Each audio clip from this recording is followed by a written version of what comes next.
Assalamualaikum warahmatullahi wabarakatuh. Izin memperkenalkan diri, nama saya Andana Nurikmatunisa dan dengan teman lainnya. Yang pertama Nirma Wahyuningsih, yang kedua Sipah Hayatunisbah, yang ketiga Dila Nurholisoh, dan yang terakhir Pandu Mukti Pranoto.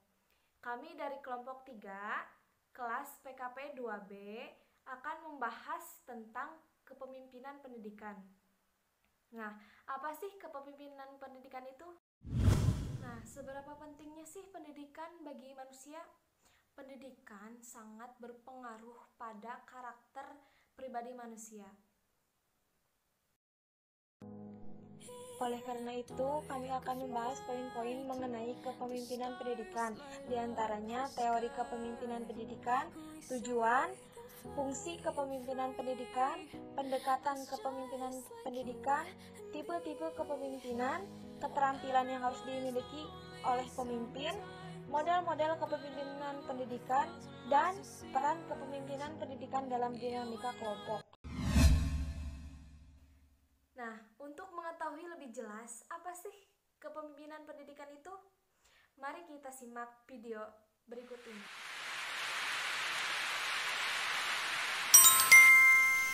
Kepemimpinan adalah kegiatan untuk mempengaruhi seseorang agar mau bekerja sama untuk mencapai tujuan yang akan ditetapkan atau yang akan dicapai.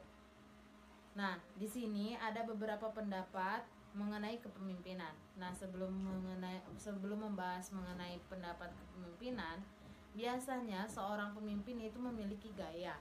Nah, sebenarnya apa sih gaya kepemimpinan itu? Nah, gaya kepemimpinan adalah cara berperilaku seorang pemimpin kepada anggotanya, di mana agar anggotanya mau mengerjakan apa yang diperintahkan oleh seorang pemimpin untuk mencapai tujuan yang telah ditetapkan bersama agar tujuan tersebut dapat tercapai dengan baik.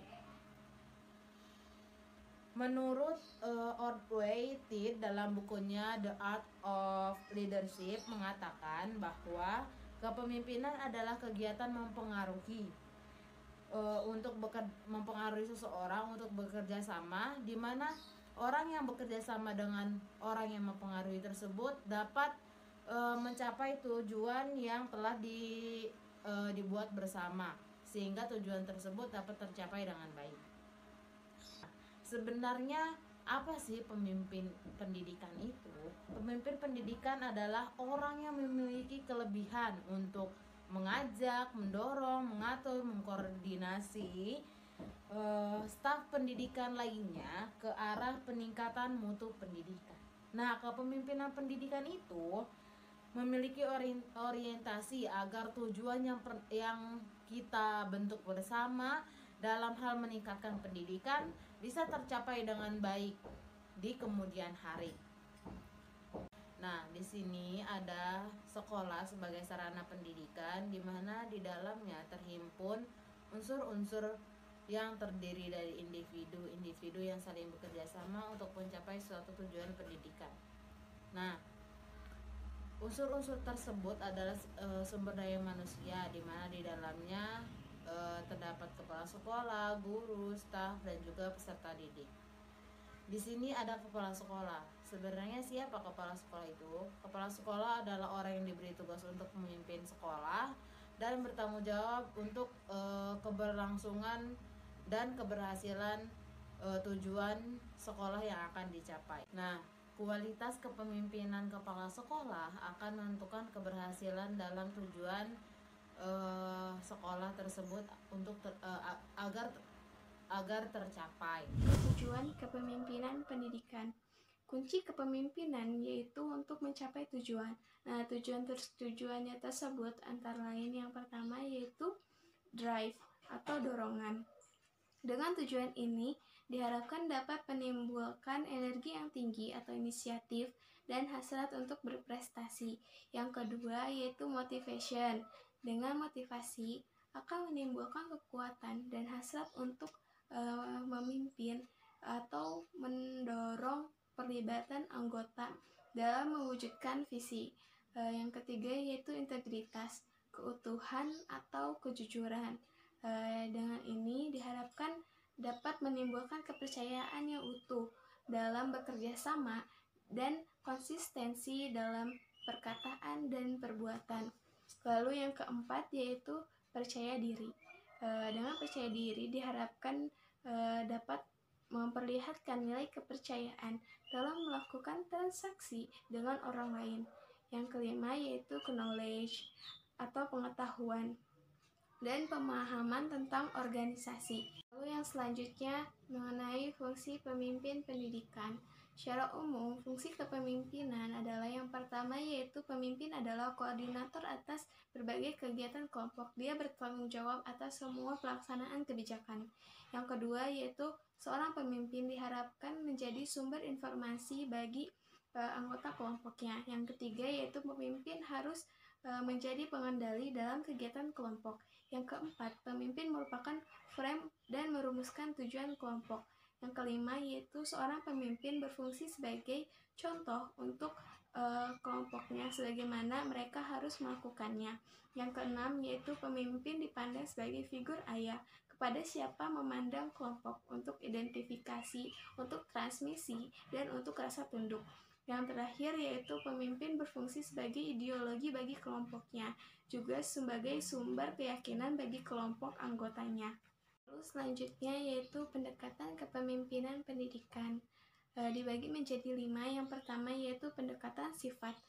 Pendekatan ini menekankan kepada atribut-atribut pribadi pada diri pemimpin. Dasar dari pendekatan ini berasumsi bahwa setiap orang memiliki ciri yang berbeda yang tidak dimiliki oleh orang lain.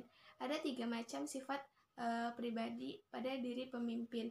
Yang pertama yaitu physical karakteristik. Contohnya yaitu penampilan dan tinggi badan. Yang kedua yaitu personality. Contohnya yaitu moralitas dan emosional.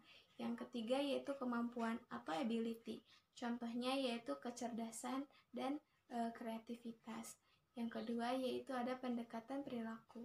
Keberhasilan perilaku pemimpin dilihat dari perbandingan yang cukup tinggi antara consideration dan initiating structure atau antara nilai humanitas dengan tingkat produktivitas.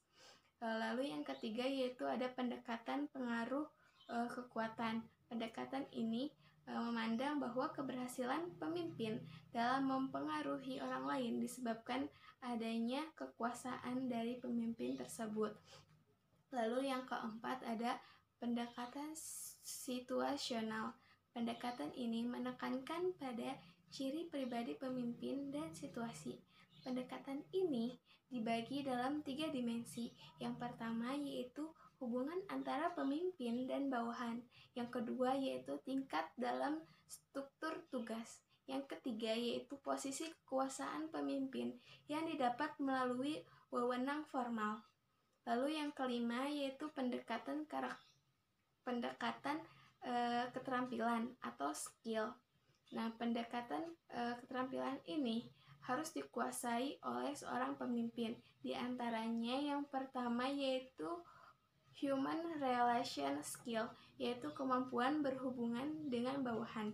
Yang kedua yaitu technical skill, yaitu kemampuan menerapkan ilmu ke dalam pelaksanaan. Yang terakhir yaitu conceptual skill, yaitu kemampuan dalam melihat suatu secara keseluruhan yang kemudian merumuskannya. Contohnya seperti mengambil keputusan dan membentuk kebijakan. Di sini saya akan menjelaskan tipe-tipe kepemimpinan. Yang pertama, ada tipe otoriter. Tipe otoriter ini disebut juga tipe kepemimpinan authoritarian. Dalam kepemimpinan ini, pemimpin bertindak sebagai diktator terhadap anggota-anggota kelompoknya. Yang kedua, ada tipe laissez-faire. Dalam tipe kepemimpinan ini, sebenarnya pemimpin tidak memberikan kepemimpinannya. Dia membiarkan bawahannya berbuat sekehendaknya. Yang ketiga, ada tipe demokratis. Nah, tipe demokratis ini pemimpin ikut berbaur di tengah anggota-anggota kelompoknya. Hubungan pemimpin dengan anggota bukan sebagai majikan dengan bawahan, tetapi lebih seperti kakak dengan saudara-saudaranya. Yang keempat, ada tipe pseudo demokratis. Tipe ini disebut juga semi-demokratis atau manipulasi diplomatik. Pemimpin yang bertipe pseudo demokratis hanya tampaknya saja bersikap demokratis, padahal sebenarnya dia bersikap otokratis. Selanjutnya, saya akan menjelaskan keterampilan yang harus dimiliki pemimpin. Yang pertama, ada keterampilan dalam memimpin. Pemimpin ini harus menguasai cara-cara kepemimpinan, memiliki keterampilan memimpin supaya dapat bertindak sebagai seorang pemimpin yang baik. Yang kedua, ada keterampilan dalam hubungan insani. Nah, hubungan insani ini merupakan hubungan antara manusia. Ada dua jenis hubungannya, yaitu hubungan karena tugas resmi dan hubungan kekeluargaan. Yang ketiga, ada keterampilan dalam proses kelompok. Maksud utamanya ini adalah untuk meningkatkan partisipasi anggota kelompok sehingga dapat mengefektifkan potensi.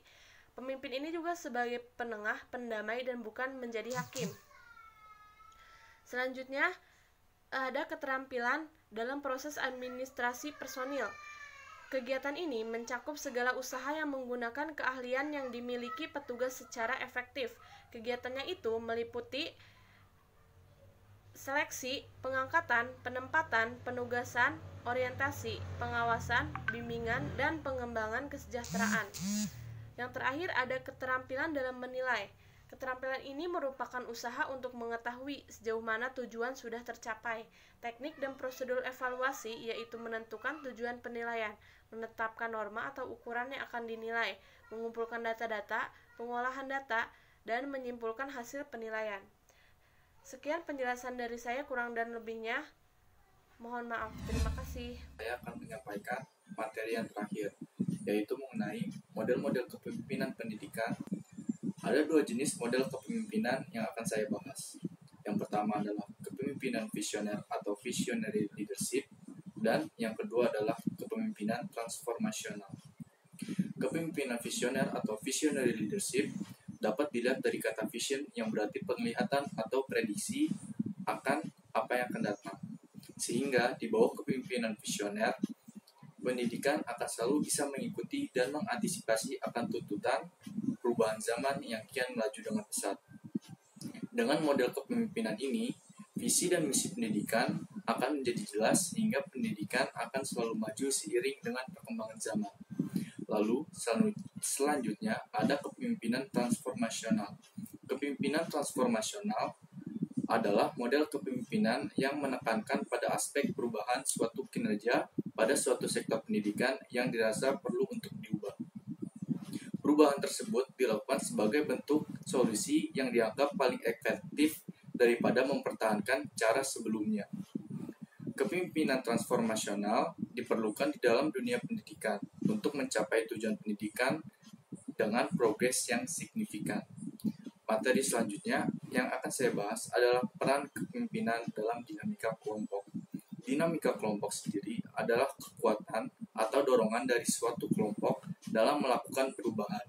Dan peran kepemimpinan pendidikan adalah mengarahkan, mengatur, dan mengkoordinasi dari dinamika kelompok tersebut. Dan pada hal ini, kelompok yang dimaksud adalah individu-individu yang berada dalam lingkup dunia pendidikan, seperti guru, siswa, dan masih banyak lagi. Sekian materi yang bisa saya sampaikan, kurang lebihnya mohon maaf, dan terima kasih.